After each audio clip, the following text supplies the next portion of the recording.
vamos para as questões de potencial elétrico. Questão 1, da SESGRAN RJ. Nas figuras, 3 cargas positivas e pontuais que são localizadas sobre a circunferência de um círculo de raio R de 3 maneiras diferentes. As afirmações seguintes se referem ao potencial eletrostático em O, centro da circunferência. O zero dos potenciais está no infinito. Iremos analisar agora as afirmativas abaixo. Afirmativa 1. O potencial em O, nas figuras 1 e 3, é dirigido para baixo. Pelos nossos estudos, percebemos que o potencial é uma grandeza escalar, que não possui direção nem sentido. Logo, a afirmativa 1 é incorreta. A afirmativa 2. O potencial em O tem o mesmo valor, não nulo, nos três casos. Ela está correta, pois o potencial só depende do valor das cargas e da distância até o ponto. Como essas variáveis são iguais, o potencial será o mesmo nos 3 casos. A afirmativa 3 diz: o potencial em O na figura 2 é nulo. Está incorreto, pois a afirmativa anterior diz que os 3 casos têm o mesmo valor e não é nulo. Logo, o nosso gabarito é a letra B, 2 somente. Questão 2.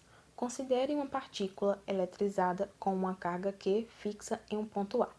Sabe-se que o potencial elétrico em B vale 20 volts e o vetor campo elétrico em C tem módulo igual a 20 newtons por coulomb. O potencial elétrico em C e o módulo do vetor campo elétrico em B serão dados por. Observando a figura, nós temos o ponto A, onde tem situada a carga Q, e sabemos que o potencial no ponto B é 20 volts. E queremos saber quanto que é o potencial no ponto C. Também temos a informação que o campo elétrico em C é igual a 20 newtons por coulomb. E a questão quer saber quanto que vale o módulo do campo elétrico em B. Podemos observar aqui a fórmula onde o potencial V é igual à constante eletrostática para o vácuo vezes a carga que está situada em A dividida pela distância. Isso nos mostra que o potencial elétrico é inversamente proporcional à distância, ou seja, significa que quando um aumenta, o outro diminui, como pode-se observar na tabela, onde D sobre 2 equivale a 2V e D sobre 3 equivale a 3V. E já se a distância aumenta, o potencial irá diminuir. Observando a tabela, 2D equivale a V sobre 2 e 3D equivale a V sobre 3. Nessa situação, podemos destacar que o ponto B vale 20 volts e se em C possui o dobro da distância, aqui na tabela, 2 vezes D, temos que é V sobre 2. Portanto, 20 dividido por 2 é igual a 10V. Ou seja, no ponto B, temos que é 10 volts o potencial. E agora, quanto ao campo elétrico, observa-se aqui a equação que o campo é igual a constante para o vácuo vezes a carga Q sobre a distância elevada ao quadrado.